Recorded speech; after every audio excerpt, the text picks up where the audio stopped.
할렐루야. 여러분 사랑합니다. 사랑합니다. 사랑합니다.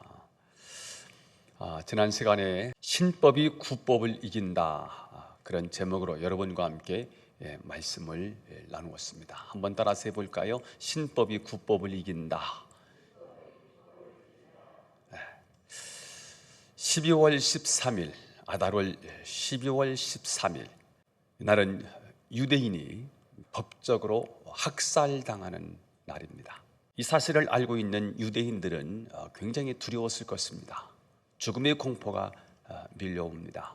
날이 다가오고 있습니다. 이제는 우리는 죽은 목숨이구나. 그러나 그것은 구법이었습니다. 죄와 사망의 법입니다. 죽이는 법입니다. 유대인을 살리는 신법이 선포됐습니다. 은혜의 법입니다. 생명의 법입니다. 하지만 마귀는 구법만 있지 신법은 없다고 우리를 속입니다. 많은 사람들이 여기에 묶여 있습니다. 죄와 사망의 법입니다. 죽이는 법입니다. 특별히 사람들이 날짜에 묶여 있습니다. 어느 날 어디 가면 안 돼. 사람이 태어난 날, 그 사주, 년, 월, 일시에 사람의 인생을 묶었습니다. 이게 세상 법입니다. 이게 예법입니다. 점쟁이를 찾아가면 사주를 달라고 말합니다. 언제 태어났는지. 사탄이 태어난 날짜에 사람의 운명을 걸어놨다고 보기 때문입니다. 결혼을 마음대로 할 수 없습니다. 궁합을 맞춰봐야 됩니다. 네가 태어난 날짜와 내가 태어난 날짜를 맞춰봐야 합니다. 이게 세상 법입니다. 구법입니다. 예법입니다. 이 법대로라면 여러분은 여러분의 손금에 그려져 있는 대로 여러분의 인생을 살아야 할 것입니다. 이 구법이 아직도 유효하다면 여러분의 관상에 그려져 있는 여러분의 운명대로 여러분의 인생은 사라져야 될 것입니다. 그러나 이 구법을 이기는 법이 선포됐습니다. 신법입니다. 예수 그리스도 안에 있는 자에게는 결코 정죄함이 없나니, 예수 그리스도 안에 있는 저와 여러분에게는 죄와 사망의 법이 우리를 묶어놓을 수 없습니다. 여러분의 운명 팔자를 깨뜨리고 이기는 법이 새로 선포되었습니다. 그 법이 주 예수 그리스도께서 십자가에 못 박혀 피 흘려 죽으시면서 세상의 권세를 잡은 자 사탄을 예수 그리스도의 보혈로 깨뜨리는 줄로 믿기를 축복합니다. 신법이 구법을 이긴다. 다시 한번 시작. 이 기쁜 소식을 몰라서 사람들이 다 죽어가고 있습니다. 알려야 합니다. 급합니다. 복음의 긴급성입니다. 복음을 전하지 않으면 그들은 다 죽습니다. 지금은 생생하게 살아있는데 왜 그러십니까? 죽을 것입니다. 그리고 죽으면 끝나는 것이 아니고 그 인생들은 영원한 영벌인 지옥에 들어가고 만다는 것입니다. 이 사실을 알려야 합니다. 왕은 너무나도 급한 나머지 왕궁에서 길러서 왕을 위해서 쓰는 준말을 타고 127개의 도성에 있는 모든 사람들에게 전하게 했습니다. 살 길이 열렸다는 것입니다. 유대인들은 예법에 의하면 죽는데 새 법, 신법, 상법, 상위법이 만들어졌다는 것입니다. 그 복이 예수 그리스도의 법입니다. 은혜의 법입니다. 생명의 법입니다. 성령의 법입니다. 그 법대로 여러분들은 구원받고 그 법대로 여러분은 하나님의 자녀가 되신 줄로 믿습니다. 자, 오늘 본문은 그 신법이 시행되는 장면이 기록되어 있습니다. 1절 말씀을 읽겠습니다. 시작. 아달월 곧 12째 달 13일은 왕의 어명을 시행하게 된 날이라. 유다인이 대적들이 그들을 제거하기를 바랐더니 유다인의 도리어 자기들을 미워하는 자들을 제거하게 된 그날에 마침내 12월 13일이 되었습니다. 결전의 날입니다. 이날은 본래 하만이 유대인들을 죽이려고 제비를 뽑아서 날짜를 정한 바로 그날이었습니다. 그런데 도리어 유대인들이 그 대적을 제거하는 날이 된 것입니다. 반전입니다. 역전의 은혜입니다. 뒤집개입니다. 여러분, 우리 그리스도인들의 삶이 그렇습니다. 죽을 것 같은데 살아나는 것입니다. 절망인데, 좌절인데, 끝인데 더 이상 길이 보이지 않는데 거기서부터 하나님이 일하기 시작하십니다. 우리는 죽었다고 우리는 마침표를 찍는데, 그래서 우리는 절망하고 좌절하고 끝을 하고 거기서 포기해버리는데, 하나님은 우리 인생에 찾아오셔서 마침표를 쉼표로 바꿔놓습니다. 다시 시작하십니다. 잠깐 쉬고 다시 뛸 거야. 오늘은 절망이고, 오늘은 힘들고, 오늘은 낙방이고, 오늘은 실패지만, 그러나 실패가 실패로 멈추지 아니하고 우리 인생의 미래를 다시 한번 희망을 걸고 출발하도록 하나님은 우리 인생의 쉼표를 찍어주시는 분이십니다. 그것이 바로 그리스도인의 삶인 것입니다. 오늘 2절 4절을 보면 이날에 일어난 일들을 구체적으로 묘사하고 있습니다.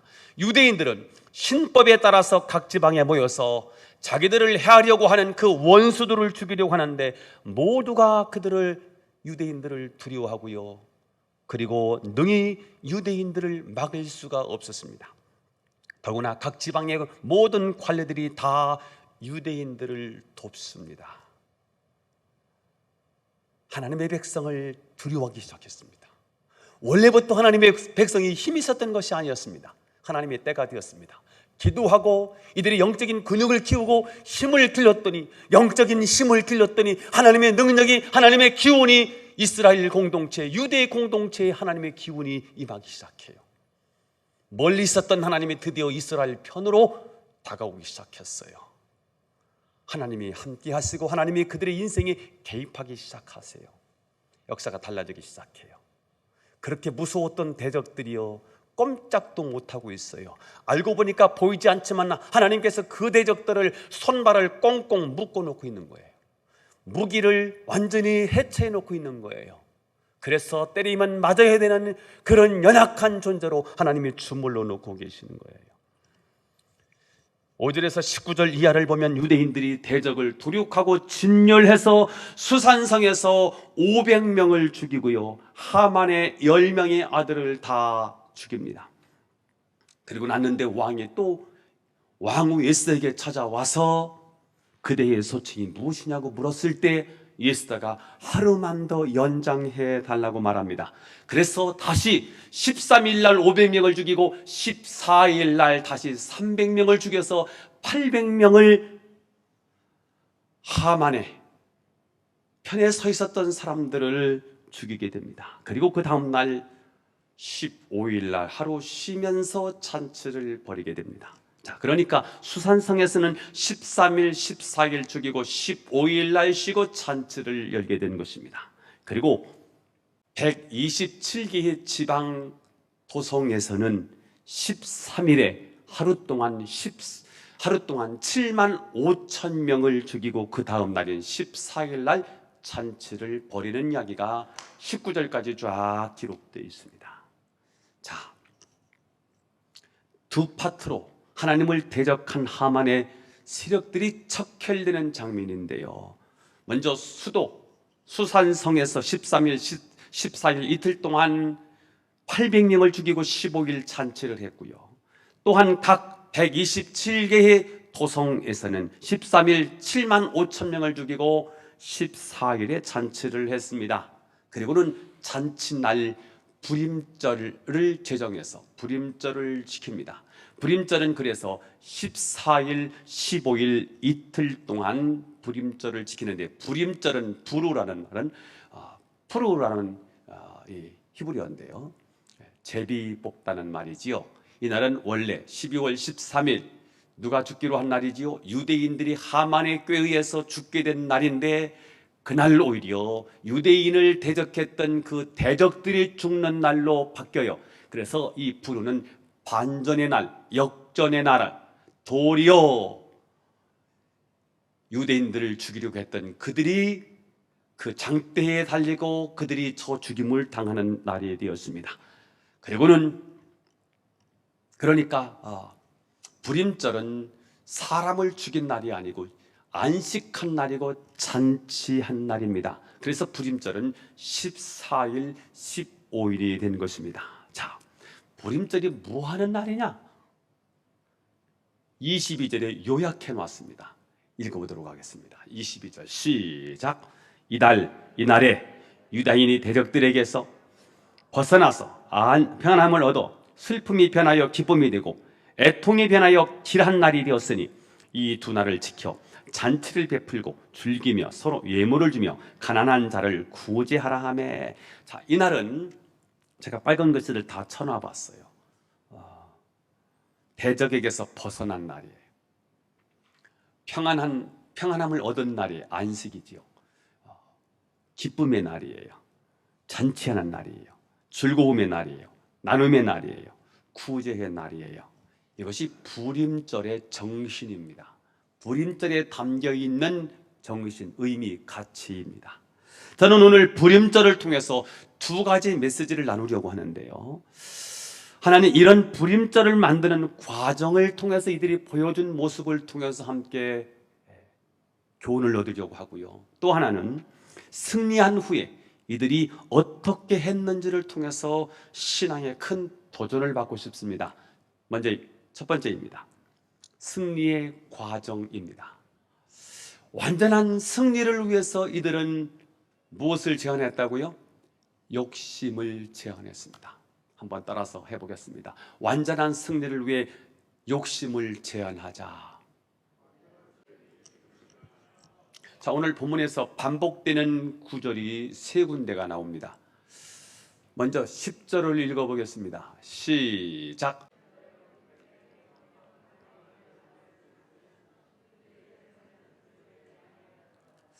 하만의 10아들을 죽이고 난 후에 그들의 재산에는 손을 대지 않았대요. 15절도 읽어봐요. 반복은 메시지입니다. 15절 시작.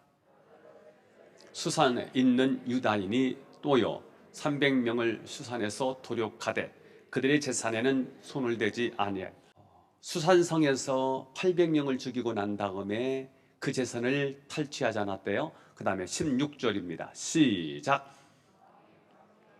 다른 유다인들이 모여 스스로 생명을 보호하여 대적들에게서 벗어나며 자기들을 미워하는 자 7만 5천 명을 도륙하되 그들의 재산에는 손을 대지 아니하니라.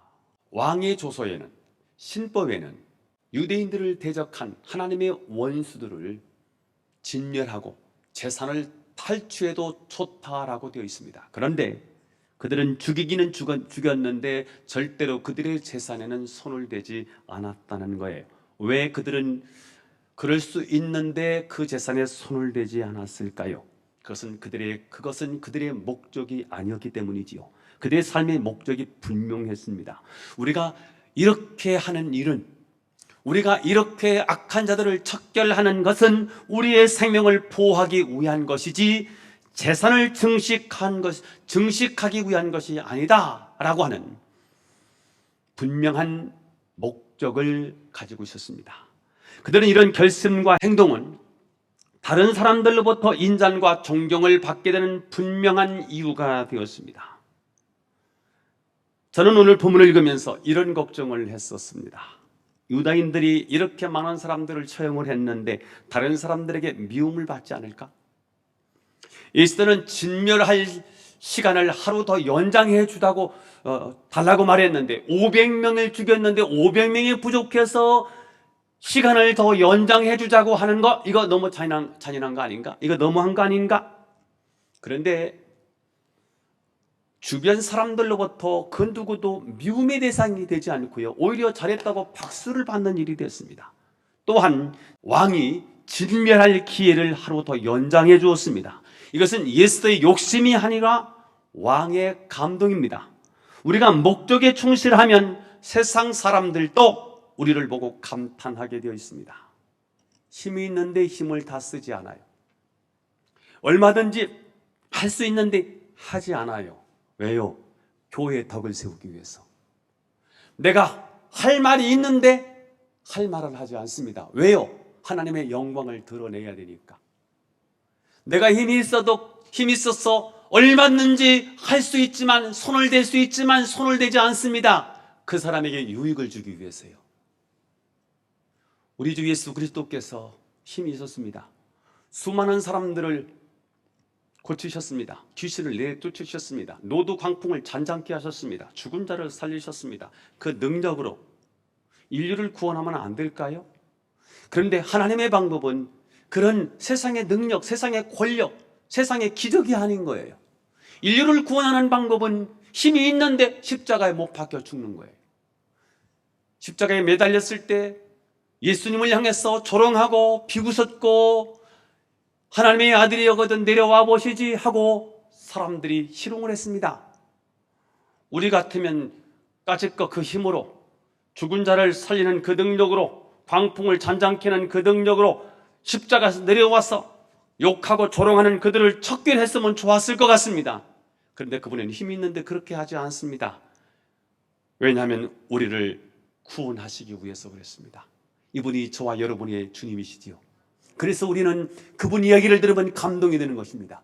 힘이 있는데 힘을 사용하지 않은 거예요. 능력이 있는데 그 능력을 사용하지 않는 거예요. 그 능력을 사용했다면 결국 성경의 이야기는 거룩한 이야기가 아닌 무협지로 전락해버리고 말았을 것입니다. 그런데 성경이 거룩한 하나님의 말씀이 되도록 하나님이 인류를 구원하는 구원의 구세주가 되기 위하여 그분은 십자가에 못 박혀 죽으셔서 온 인류의 구원자가 되셨다는 사실입니다. 그렇습니다. 우리 기독교인들은 분명한 목적의식을 가지고 살아가는 사람들입니다.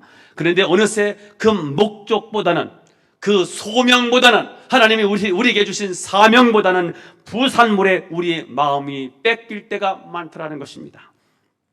소명을 이루면서 얻어지는 부산물의 그 달콤함에 빠져서 소명을 잃어버리고 목적을 잃어버리고 부산물에 집착해서 사명을 망치고 그 소명을 아주 추하게 만드는 사람들이 많이 있습니다.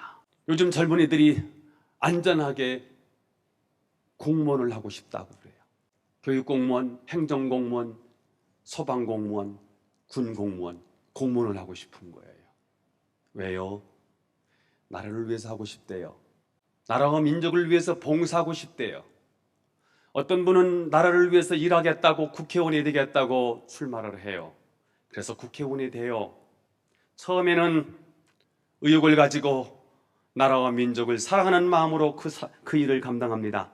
그러다가 힘을 가지게 되고요. 어느 정도 여유를 갖게 되면 그 부산물에 유혹을 이기지 못하고 뇌물을 받고요. 힘이 있으니까 거들먹거리기 시작하고요. 욕심을 부리다가 그것만큼은 받아서는 안 되는데 그걸 받았어요. 그 일만큼은 하지 말아야 되는데 욕심이 생겨서 그 일을 해버렸어요. 그래서 그것 때문에 그가 그거에 의해서 그가 넘어지고 그가 거기에 오히려 함몰되는 경우가 많습니다. 오늘 3번씩이나 같은 말을 반복하면서 우리에게 주시기를 원하시는 메시지가 무엇일까요? 하나님의 백성은 재물에 정신을 잃지 않는다. 시작. 다시 한번 하나님의 백성은 재물에 정신을 잃지 않는다. 하나 더, 스스로 욕심을 제한한다. 자, 우리가 주의를 하든 무슨 일을 하든 항상 승리의 부작용, 축복의 부작용이 뭐냐면 뇌물입니다. 욕심입니다. 하나님 섬기는 것보다는 자꾸 욕심이 작동하게 되는 것입니다. 따라서 우리가 주의를 할 때 반드시 욕심을 제한해야 합니다. 제한하지 않으면 무너집니다. 제한하지 않으면 망합니다. 압살롬이 자기 아버지를 배신하고 쿠데타를 일으켰어요. 여기 가담한 사람이 시므이에요. 급작스럽게 자기 아들이 군대를 이끌고 왕궁을 향해서 들어온다는 소식을 듣고 다윗 왕은 왕궁을 비워둔 채 피난 갑니다.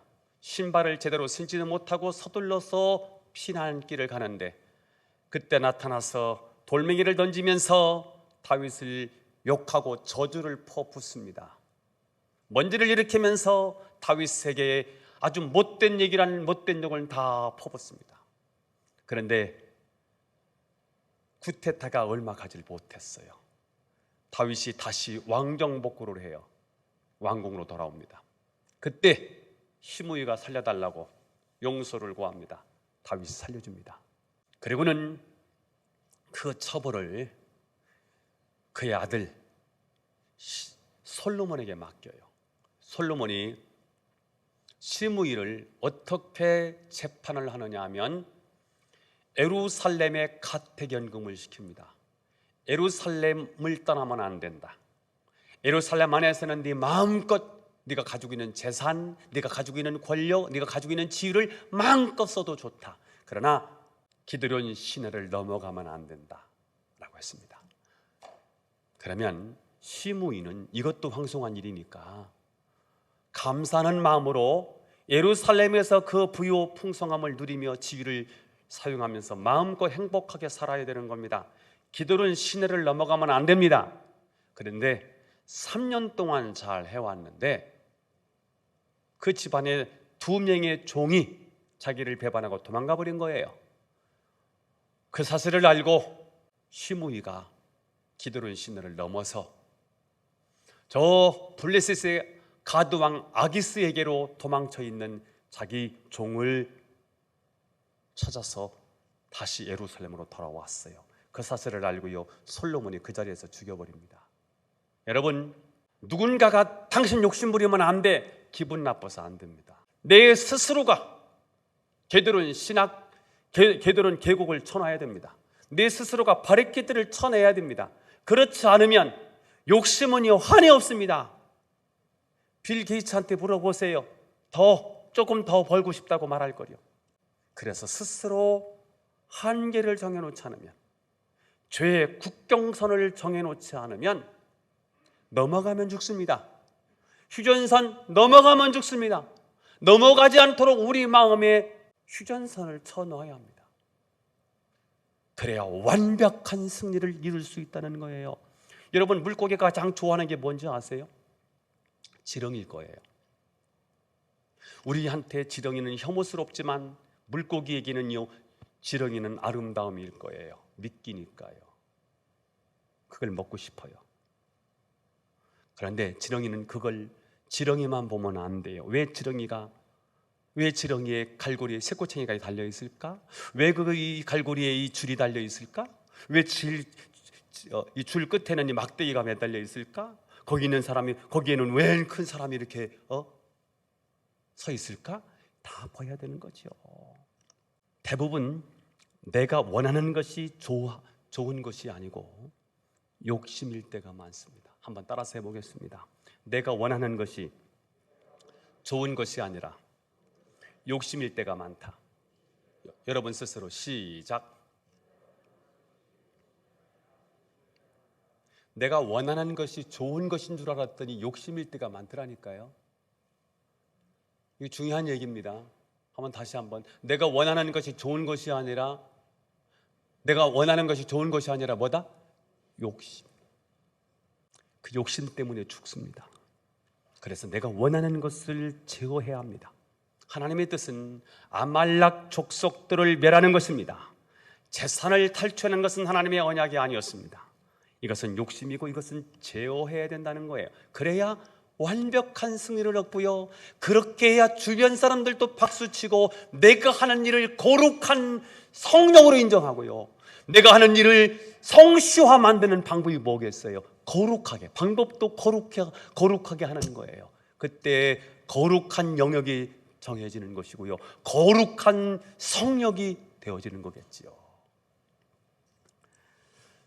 저희 교회에 제가 우리 교회 집수정 얘기를 참 많이 했던 것 같은데요, 오늘 다시 한번 해볼게요.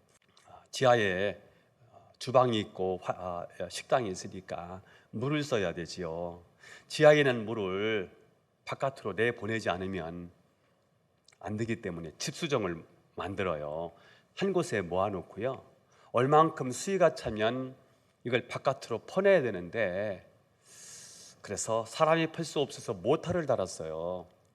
근데 모터를 달았는데 이게 수동으로 껐다 켰다 하면 얼마나 번거롭겠습니까? 그래서 아예 자동 모터를 달아놨는데, 자동 모터는 얼만큼 수위가 차면 센서가 작동이 돼서 모터를 돌려서 물을 바깥으로 내보내요. 근데 이 센서가 작동을 하지 않으면 모터가 멈춰요. 그러면 물이 차고 차서 지하를 물바다로 만들어요. 제가 3번을 경험한 거잖아요. 지금은 뭘 달아놨냐면요, 그것도 못 믿어서 지금 센서를 하나 달아놨어요. 달아놔서 제 핸드폰에 그 수위가 차면 얘들도 못 믿겠어. 그래서 핸드폰에 이렇게 소리가 나도록 울리도록 그거를 만들어 놨어요. 물이 차오르면 이제는 센서가 작동해. 그게 작동을 해요. 저한테 알려줘요. 그래서 물을 퍼낼 수 있도록 하게 되거든요.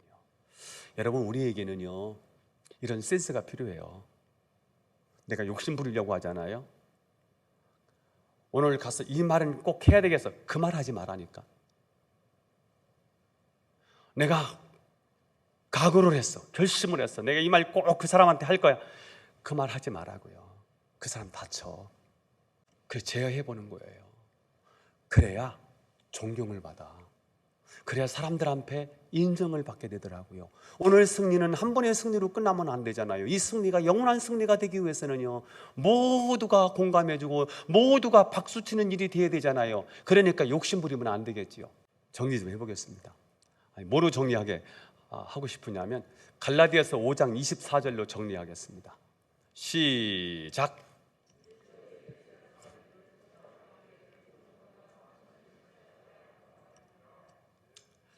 잘 안 됩니다. 욕심을 제한하는 게 쉽지 않습니다. 그래서 그리스도 예수의 사람은 육체와 함께 그 정욕과 탐심을 뭐에 못 박아? 십자가에 못 박는 거예요. 저는 여러분이 미끼에 걸리지 않게 되기를 바라고요. 모든 욕심과 탐심을 십자가에 못 박고 완벽한 승리, 끝까지 승리가 이루어지기를 축원합니다. 하나 더 하려고 해요. 승리한 후 승리의 과정까지 얘기했죠. 이제 승리한 후 하나님이 주신 승리의 날을 국경일로 정해서 대대로 지키게 했습니다. 국경일이 언제고요? 불임절이라고요. 자, 불임절은 승리를 주신 하나님께 감사하는 절기입니다. 여러분, 그 승리가 어떻게 이루어졌지요? 예수도와 모르드게가 유대인 학살 소식을 듣고 전 국민에게 금식을 선포하고 엎드려 기도하게 했습니다. 앞으로 11개월 후면 유다인들은 다 죽습니다. 그러니까 이 11개월은 11달은 유대인에게 있어서 아주 피가 말리는 시간입니다. 날이 점점 가까워 와요. 죽는 날이에요. 시한부 인생인 거예요. 12월 13일 다가오고 있다니까요. 여러분, 우리의 종말이 모르죠? 있어요. 다가오고 있다니까요.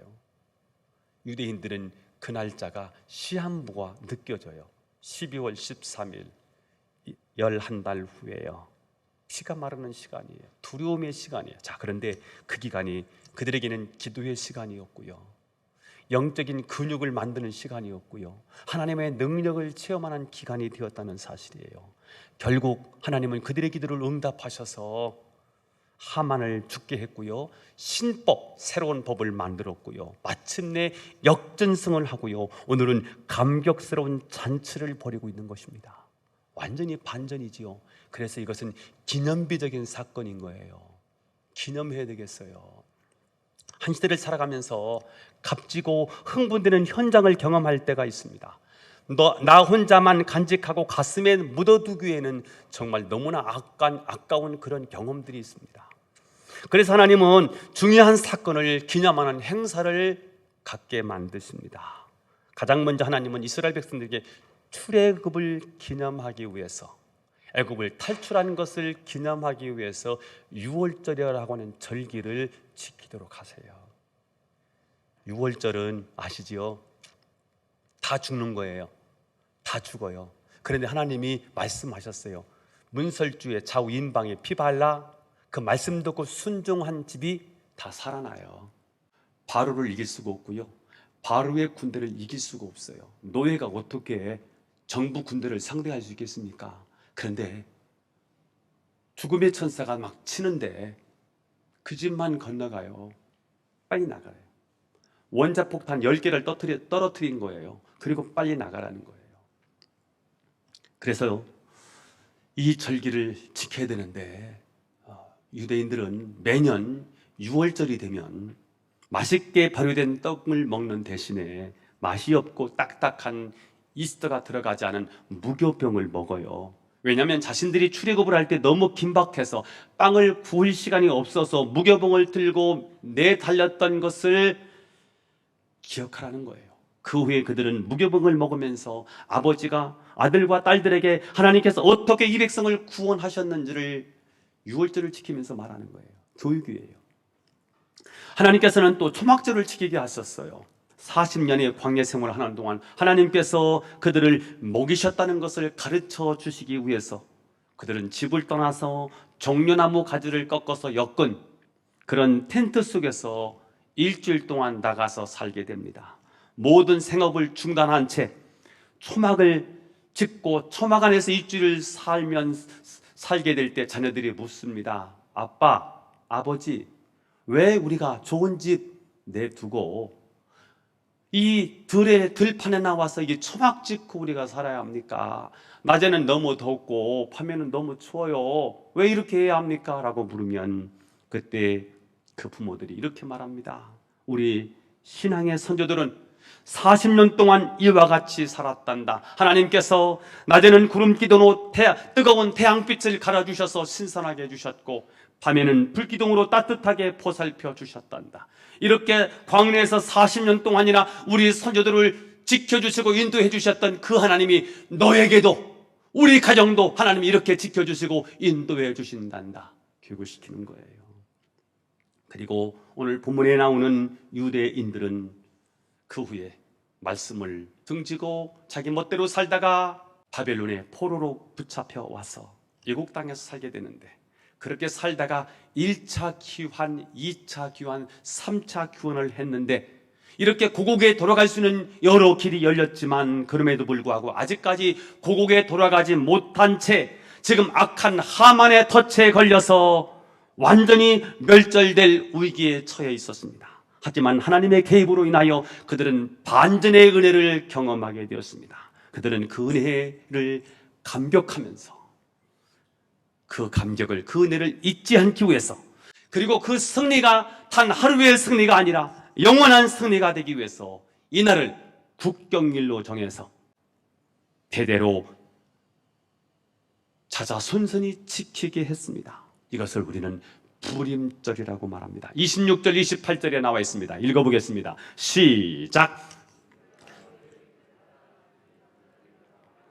유다인이 이 글의 모든 말과 일에 보고당한 것으로 말미암아 뜻을 정하고 자기들과 자손과 자기들과 화합한 자들이 해마다 그 기록하고 정해 놓을 때 이 두 날을 이어서 지켜 패하지 아니하기로 작정하고 각 지방, 각 읍, 각 집에서 대대로 이 두 날을 기념하여 지키되 이 불임일을 유다인 중에서 패하지 않게 하고 그들의 후손들이 계속해서 기념하게 하였더라. 뜻을 정하고 패하지 않기로 작정을 하고 그들의 후손들이 계속해서 기념하게 했다. 불임절의 정신이 무엇일까요? 위기를 극복한 유대인들은 무엇을 자신의 후손들에게 계속해서 기념하게 되게 기념이 되게 하고 싶었을까? 아니, 우리들은 우리 후손들에게 꼭 남기고 싶은 영적 유산은 무엇일까? 목숨을 건 순교적 신앙과 흉악한 결박을 푸는 금식기도의 능력을 후손들에게 저는 계승해 주기를 축복합니다. 자, 위기를 극복하고 불임절을 제정한 유대인들은 이스라엘의 목숨을 건 신앙과 금식기도를 후손들에게 기념하게 하고 싶었을 것입니다. 자, 이미 유대인들은 마귀 하수인인 하만의 계계로 전멸될 위기에 처해 있었습니다. 그런데 마귀의 계계를 깰 수 있었던 것은 목숨을 건 신앙과 그들의 절박한 기도와 온몸을 실은 금식 기도였다는 사실을 알고 있습니다. 우리는 항상 또 평상시 울부짖는 기도가 필요할 때가 많습니다. 자, 그런데 우리가 현실에 만족해서 기도하지 않을 때 마귀는 또 우리를 공격할 계획을 세우게 되는 것입니다. 그래서 이 위기를 극복한 유대인들은 후손들에게 다른 것은 몰라도 금식 기도하는 것과 예수의 믿음을 물려주기를 원했던 것입니다. 자, 그러니까 유대인들은 금식 기도와 예수의 믿음만 있으면 이 세상에 어떤 위기에도 살아남을 수 있다고 생각했습니다. 그래서 부림절을 대대로 지키게 만들었습니다. 부림절을 지키면서 부림절에 담겨있는 의미와 그 속에 담겨있는 정신을 기리도록 만들었습니다. 여러분, 우리들이 우리 후손들에게 꼭 남기고 싶고 그리고 기념하게 될 영적 유산은 무엇일까요? 우리도 예수처럼 죽으면 죽으리라는 순교자적인 신앙과 열정적인 기도의 영성을 여러분의 후손들에게 물려줘야 하지 않을까요? 그렇게 되기를 예수 이름으로 축원합니다. 하나 더, 무엇을 기억하게 해야 할까? 하나님의 은혜입니다. 그들의 조상들은 이미 은혜를 망각했다가 망한 역사가 있었습니다.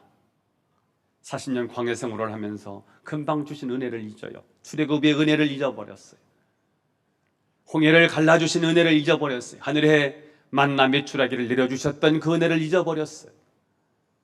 반석을 쳐서 물을 내셨던 그 은혜를 자꾸 잃어버리는 거예요. 가나안에 들어가서 이 가나안 땅은 우리의 힘이 아닌 하나님의 능력으로 주신 선물이다. 이것을 기억하면서 하나님 말씀대로 살아야 할 그들이 말씀을 등지고 우상 숭배하게 돼요. 그래서 하나님이 채찍을 내리셔서 이방 사람들이 쳐들어와서 예루살렘을 무너뜨리고 그들을 노예로 끌고 갔습니다. 그들은 전과자입니다. 영적인 전과자였습니다. 그들은 이 사실을 알고 있기 때문에 오늘 이 위기를 극복하고 난 다음 불임절을 정하면서 이들은 오늘 결심한 것입니다. 그때 그 감격을, 그 감사를, 그 하나님의 은혜를 잊지 않겠습니다. 그게 불임절이고요. 그 불임절을 유대인은 지금까지도 지키고 있다는 사실입니다. 사실 한 번, 두 번 기억하는 것은 어렵지 않을 거예요. 당대까지는 기억할 수 있을 거예요. 왜냐하면 죽었다가 살아났는데 못할 일이 뭐가 있겠습니까? 몇 년 혹은 당대까지는 그 감사가 기억될 수 있습니다. 자, 그런데 유대인들은 지금까지도 그 불임절을 지키고 있다는 사실입니다. 대대손손이 몇 수십 대가 흘러 내려갈 때까지 감사를 기억하고 있습니다. 하나님이 그때 이스라엘 백성들을 회복해 주시고 살려주셨던 그 감격, 그 은혜, 그 하나님의 승리를 기억하고 있습니다. 저는 여러분이 감사의 호흡이 길기를 바랍니다. 하나님의 감격이 길기를 축복합니다. 그래서 지금도 유태인들을요, 그 누구도 유태인들을 함부로 할 수 없지요. 모든 민족 위에 뛰어난 민족이 되고요, 노벨 문학상, 물리상 이런 상을 가장 많이 받은 그런 민족이 유대 민족이라는 거 아닙니까? 여러분, 천박함과 깊은 감사의 차이점이 뭐가 있을까요? 감사하지요. 지난날에 뭐 했던 거, 시험 봤는데 합격한 거, 장사를 했는데 좀 돈을 번 거, 승진한 거, 자녀들이 뭔가 좀 기쁜 소식을 가져다 준 거, 이런 정도로 우리가 감사를 할 거예요. 어쩌면 1년 전에 있었던 그 내용도 잘 모를 거예요. 다 천박한 감사입니다. 감사의 호흡이 길려고 하면 어떻게 해야 할까? 이랬으면 좋겠어요. 하나님이 나에게 승리를 주셨던 그 감격을 한번 그날 기록을 해보는 거예요. 일기를 한번 써보는 거예요. 다 못하시지만 그때 그 사건이 있을 때 한번 기록을 해보는 거예요. 어제 우리 둘째 아이가 앉아있는데 일기장을 봤대요. 옛날 사진도 꺼내서 보고.